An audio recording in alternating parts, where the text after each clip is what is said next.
IVM. Hi, I'm Utsav, a behavior researcher by training and a slow traveler by passion.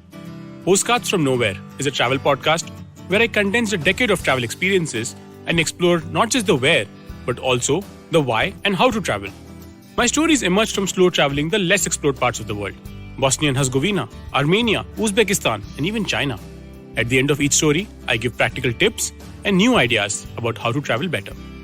This week, starting a new series, Beneath the Veneer, I take you to the Gulf of Aqaba in Jordan, the story of Tintin, a real-life sunken tank, and an universe unknown. Brussels, 1956. Two men, a journalist and a ship's captain, bump into an old acquaintance, General Alcazar. As they return to the captain's home, they find that another acquaintance, the Emir of Kemed, Mohammed Ben Kalish Ezab, is in his home. He has, however, been overthrown by his nemesis, Sheikh Bab al-Aher. The journalist and the ship's captain decide to travel to Kemed and help the Emir regain control of his kingdom. What follows is a story of intrigue and deceit, culminating in the Emir recapturing Kemed.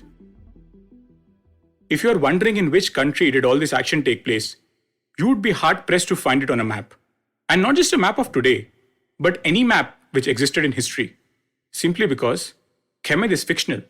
So is General Alcazar and the Emir. But very well known are the ship's captain and the journalist, who go by the names of Captain Haddock and Tintin. What you just heard was the plot of one of the most acclaimed Tintin adventures. The kingdom of Kemed lies next to a sea, which gives the book its title, The Red Sea Sharks. The Red Sea is a seawater inlet of the Indian Ocean, lying between Africa and Asia. Its connection to the ocean is in the south, through the Gulf of Aden. To its north lie the Sinai Peninsula, the Gulf of Aqaba, and the Gulf of Suez, leading to the Suez Canal. The Gulf of Aqaba is exactly where I found myself almost 3 years ago. It's part of a country which lies on the crossroads of Asia, Europe, and Africa, and is more well known for a sea where it's considered impossible to drown, the Dead Sea. While I did manage to get to the Dead Sea and spend some time floating in it, what captivated me about Jordan and the Gulf of Aqaba was something I had previously never considered doing. But before I tell you more about it, I want to take you back to the year 1952, around the time where the Red Sea Sharks was probably just an idea in the mind of Tintin's author Herge. In June of 1952, the United States Fish and Wildlife Service received a letter of resignation from its most famous marine biologist. On the line requesting the reason for resignation, she had stated plainly, to devote my time to writing. She went on to become the voice that brought nature to the forefront of American national consciousness. You may know her as Rachel Carson, the author of Silent Spring, which uncovered the harmful effect of pesticides on the environment. She is widely credited to have launched the global environmental movement. But before all this, she wrote an essay that eventually became her first book, The Sea Around Us. The Gulf of Aqaba was the first time I dived into the ocean. Given its geography and climatic conditions, it's considered one of the best dive spots in the world. But it isn't until your first dive that you realize what you have been missing. In just a moment as you go underwater, the world goes silent. It's almost as if sound, considered such a vital part of the human experience, was superfluous to the existence of the underwater creatures. The surface of the sea, which seems lifeless, hides an underwater world that is beyond our imagination. I am reminded of the words of Carson, who captures it beautifully, more than I ever could. When we go down to the lowest of the low tide lines and look down into the shallow waters, there's all the excitement of discovering a new world. Once you have entered such a world, its fascination grows, and somehow you find your mind has gained a new dimension, a new perspective, and always thereafter, you find yourself remembering the beauty and strangeness and wonder of that world, a world that is real, as much as a part of the universe as our own. Everywhere I looked, the ocean was teeming with life in such diverse forms that my imagination failed to comprehend, from coral reefs to seafloor dwelling creatures. But then my diving instructor led me to one of the most bizarre things I had seen anywhere: a sunken military tank. It was not the remnant of a bloody war, but a decommissioned tank from the Jordanian military. It was sunk on purpose by the king of Jordan to encourage underwater tourism in his country. And that posed a challenging question. The coral reefs are extremely sensitive to their environment, and a sunken tank surely disrupts them. But the desire of a king to bring in more revenues to his resource-starved country, money which could lift the quality of life of his people, is a noble goal. Like life, there are no neat answers. I posed this question to my dive instructor as to where she stood on this. And she said, "We dive because we want to see the world we don't see every day. What you may have missed is how the corals had now started growing around the tank itself. The sea had made the tank its own, and the tank itself has attracted a lot more people to even peep underwater. We have only explored 5% of our oceans, whereas we have already sent space rovers to Mars. If a sunken tank is what it takes for us to wake up to the world underwater, I'm all for it." The practicality of her answer surprised me. It spoke of her love for the ocean and the need for awareness and money to solve problems. She went on to tell me that part of the money generated from tourist dives is used by them to clean ocean floors of plastic. Her passion for our oceans took me back to who else but Rachel Carson.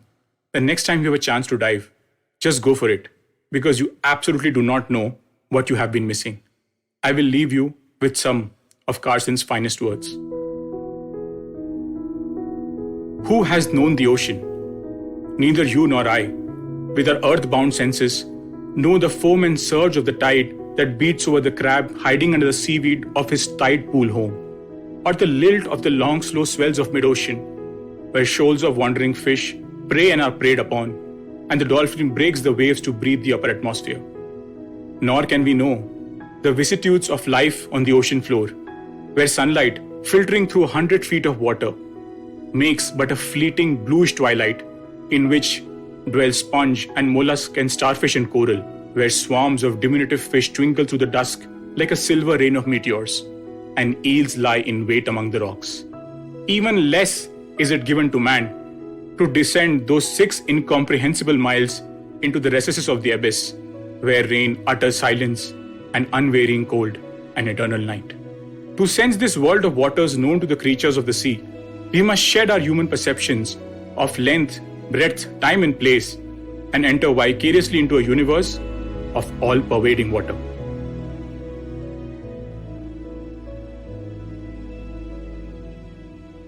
If you like this podcast, don't forget to check out other interesting podcasts on the IVM network.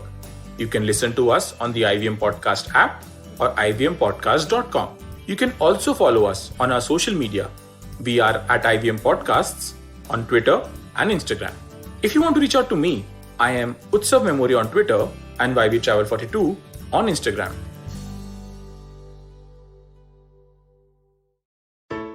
I hope you enjoyed that show. If you aren't following us on social media, please do. We're IVM Podcasts on Twitter, Facebook, and Instagram.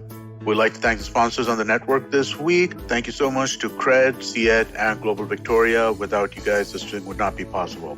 So, on the note, Maruk Inayat gives us an overview of the potential Twitter ban in India. On this round is on me. Gauri Devi Dayal was joined by actor-producer Purna Jagannathan to talk about her career in Bollywood, Hollywood, and theatre. She talks about the upcoming season of the show Never Have I Ever. On Cyrus Says, we had legendary musician Usha Uttup. She took us through her journey and shared her experiences as the unconventional musician. In the second installment of the Father's Day special on Akla Station Adulthood, Ayushi has a candid conversation with her father, Siddharth Amin. On the Global Victoria Tech Talks podcast, we showcase some compelling new tech stories coming out of Melbourne. Whether it's from the buzzing gaming industry or the robust edtech sector, Victoria is increasingly becoming a hub of emerging technology. And we talk to some thought leaders and industry legends about the same. Catch all the action from the World Test Championship on the Edges and Sledges podcast. For our Hindi listeners, we have Khel Niti, which goes live on YouTube every morning. And with that, I hope to see you again next week. Feeling overwhelmed, anxious, struggling with too many obstacles, don't know where your life is headed? Well, if you are dealing with one or all of these, tune into the Positively Unlimited podcast, because in each episode, I share a life lesson, a life hack, a pro tip that can help you get your life back on track. All episodes are available on the IBM website, IBM Podcast app, or wherever it is that you get your podcast from.